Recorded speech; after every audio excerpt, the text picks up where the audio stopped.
അപ്പോൾ ഇത് ഹോസ്പിറ്റലുണ്ടായ ഒരു ദിവസത്തെ വാട്ടേറ്റിനിടെ ചെയ്യാൻ ഓർത്തിട്ടോ. അപ്പോൾ രാവിലെ ഒന്നും കൈ കിട്ടാത്തതുകൊണ്ട് ഇവിടെ കിടന്ന ഒരു മിഠായി എടുത്ത് തിന്നു. പീനട്ടിൻ്റെ മിഠായില്ലേ, ആ മിഠായി കണ്ടു രാവിലെ തന്നെ കഴിച്ചത്. അത് കഴിഞ്ഞപ്പോൾ ദേ മടുക്കാണ്ടോ കഴിച്ചിട്ടുണ്ടായിരുന്നത്. നിങ്ങളുടെ അവിടെ ഈ സാധനത്തിന് എന്താ പറയണതെന്ന് ഒന്ന് കമൻറ്റ് ഇടാം കേട്ടോ. നിങ്ങളുടെ അവിടെയൊക്കെ വേറെ എന്തെങ്കിലും പേരുകളൊക്കെ ഉണ്ടെങ്കിൽ നമുക്കറിയാമല്ലോ. കഴിഞ്ഞിട്ട് ഇതേ സമൂസയും ചായയും കുടിച്ചിട്ടോ. ഇപ്പോൾ ഹോസ്പിറ്റലായതുകൊണ്ട് അങ്ങനെ ഞാൻ ബ്രേക്ക്ഫാസ്റ്റിന് ഇങ്ങനത്തെ എന്തെങ്കിലുമൊക്കെ ആയിട്ടോ കഴിക്കില്ലേ. പിന്നെ ഇതേ ഉച്ചയായപ്പോൾ ചോറുണ്ടായിരുന്നു, സാമ്പാർ, ഉപ്പേരി, പിന്നെ മീൻചാറുണ്ടായിരുന്നു, പിന്നെ മുട്ട പൊരിച്ചതൊക്കെ കൂട്ടിയിട്ടാണ് ഉച്ചക്കത്തെ ലഞ്ച് കഴിച്ചത്. ചോറീറ്റ് കഴിഞ്ഞപ്പോൾ ഇതേ ഞാൻ വീണ്ടും ഒരു മിഠായി എടുത്ത് കഴിച്ചിട്ടോ.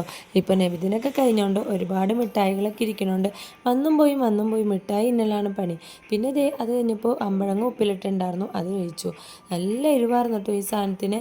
ആർക്കും ഫുള്ളും തിന്ന് തീർക്കാൻ പറ്റില്ല, അമ്മാതിരി എരിവായിരുന്നു. ഇതൊക്കെ കഴിഞ്ഞ് വൈകിട്ട് ഒരു 6 മണി 6:30 ആയപ്പോഴാണ് ചായ കുടിച്ചത്. അങ്ങനെ ചായയും പിന്നെ മുട്ട ബജിയും പഴംപൊരി ഉണ്ടായിരുന്നു കേട്ടോ. നല്ല അടിപൊളി പഴംപൊരി ആയിരുന്നു കേട്ടോ ഇത്, നല്ല പഴുത്ത പഴത്തിൻ്റെ. അങ്ങനെ അതൊക്കെ കുടിച്ച് കഴിഞ്ഞപ്പോൾ പിന്നെ രാത്രി ഇതേ ചോറിന് തക്കാളിയും ചെമ്മീനും തേങ്ങരച്ച കറിയും, പിന്നെ അച്ചാർ, മുട്ട പൊരിച്ചത്, ചിങ്ങൊഴുത്ത്, പിന്നെ ചെമ്മീൻ മുളകിട്ട് കുത്തിയത്. അത് ചോറീറ്റൊക്കെ കഴിഞ്ഞപ്പോൾ ഇതേ മഞ്ചി ഇരിക്കണ്ടായിരുന്നു. അങ്ങനെ മഞ്ചും കൂടി കഴിച്ച് ഇന്നത്തെ തീറ്റ ഇവിടെ അവസാനിപ്പിച്ചിട്ടോ.